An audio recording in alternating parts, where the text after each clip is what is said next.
Well, my name is Nancy Schaefer, and I'm from the state of Georgia in the United States.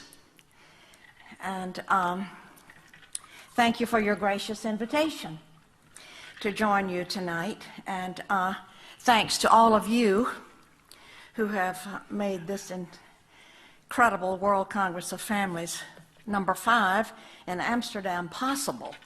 It's a privilege for me to join you tonight and to be with you in some pro-family policy here. I will share with you on the unlimited power of Child Protective Services. I served in the Georgia State Senate, and after 4 years of viewing the ruthless and unsparing actions of Child Protective Services, also called CPS, which I will use tonight, I wrote a scathing report entitled "The Corrupt Business of Child Protective Services." Thank you. The report cost me my Senate seat. Here's some copies of the report, if you'd like to get one. However, there are causes worth losing over, and this is one. I'm going to talk about some of the problems and then some realistic, maybe, solutions for families and children, and maybe look to some steps that we can take. This is not to say that there are not those children in wretched situations who need to be removed. There are, and we all agree. But tonight, I'm talking about those children removed from their homes intentionally for profit. Children are seized unnecessarily from their families due to the federal aid created in 1974 entitled the Adoption and Safe Families Act. It offers financial incentives to the states that increase adoption numbers. To receive the adoption incentives or bonuses, local CPS must have more children. They must have more merchandise to sell. Funding is available when a child is placed in a foster home with strangers or placed in a mental health facility and medicated, usually against the parents' wishes. Parents are victimized by the system that makes a profit for holding children longer and bonuses for not returning children to their parents. This is abuse of power. It is lack of accountability, and it is a growing criminal political phenomenon spreading around the globe. Oftentimes, but not always, poor parents are targeted to lose their children because they do not have the wherewithal to hire an attorney or fight the system. Being poor and lacking proper housing does not mean your children should be removed. CPS has redefined poor to mean psychologically inferior. Therefore, it is in the best interest of the child to be removed. Best interest, of course, has also been redefined at the child's expense. It has been reported over and over that 6 times as many children die in foster care than in the general public. Once a child is legally kidnapped and placed in official safety, the child is far more likely to suffer abuse, including sexual molestation and/or rape. Case workers and social workers are often guilty of fraud. They withhold and destroy evidence, and they seek wrongly to terminate parental rights while being protected by state immunity. There is a huge bureaucracy made up of judges, court-appointed attorneys, guardian ad litems, social workers, state employees, court investigators, therapists, psychologists, psychiatrists, foster parents, adoptive parents, and on, who are looking to the children in state care for their job security. Judges have control over private living arrangements and income of 48.3 million Americans. The United States Census Bureau reported in 2002 that $40 billion in transfer payments were made between households of custody parents and other parents. That money, $40 billion, is under the direction and control of family court judges in environments covered with confidentiality laws that protect the wrong people. Fathers are victims of this unjust system.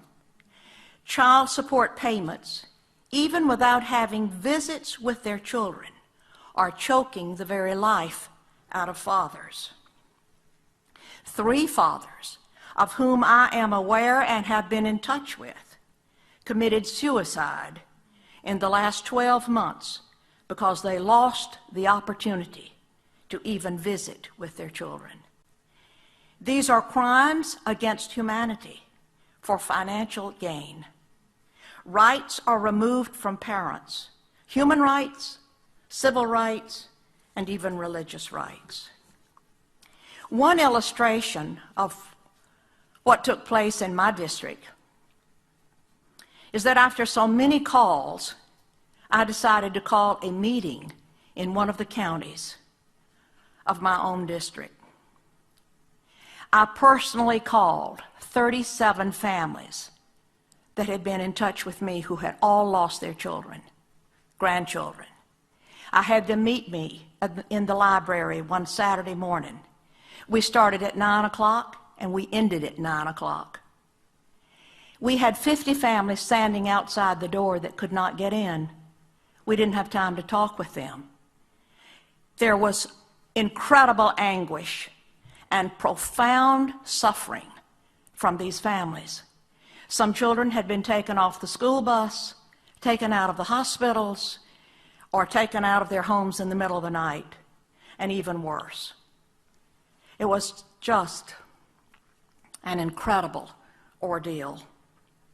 These parents, trapped in the system, become like refugees.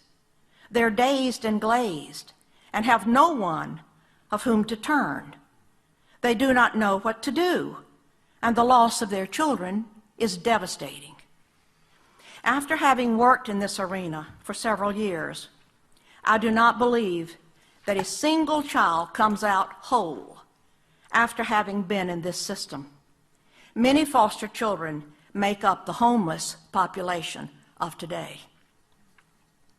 I introduced legislation, Senate Bill 415, in my last session. A substitute bill was written at the last minute by the chairman of the Judicial Committee. All the strong points of my bill had been compromised. I was told, accept it, Senator. At least you will get some legislation passed. And I answered with, obviously, you do not know me. I did not come to the Capitol to get legislation passed. I came to make a difference.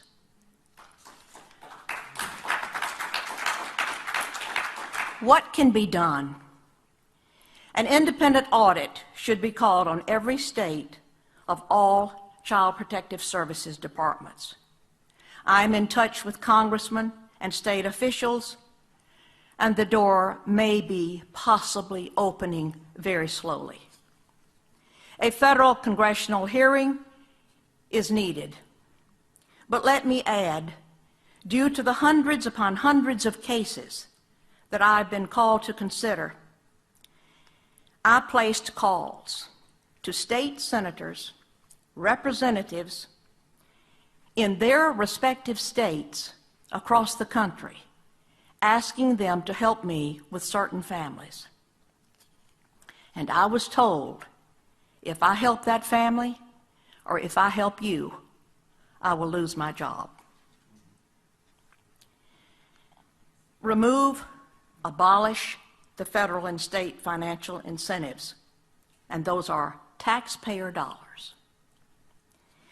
Those dollars have turned CPS into a business that takes children and separates families for money.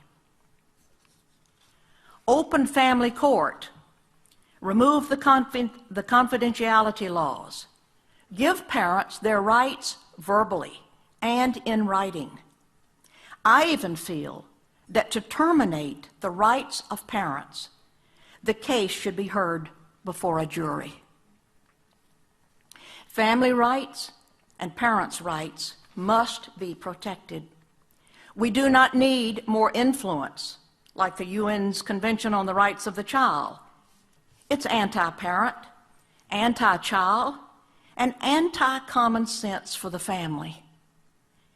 There has to be perseverance for any great reform, and great reform is needed in this area. As Charles Spurgeon put it, how do you tame a lion that is well fed? First, he must be brought down. Second, his stomach must be lowered. How do you tame Child Protective Services? It may be only by closing it completely and starting over at the beginning with pro-family values. In closing, let me remind you that there is case law from state appellate and federal district courts and up to the United States Supreme Court, all of which affirm the constitutionality of the rights of parents to actually be parents to their children. There's biblical law too. It goes like this: speak up for those who can't speak for themselves, and for the rights of all who are destitute. Speak up and judge fairly. Defend the rights of the poor and the needy. Thank you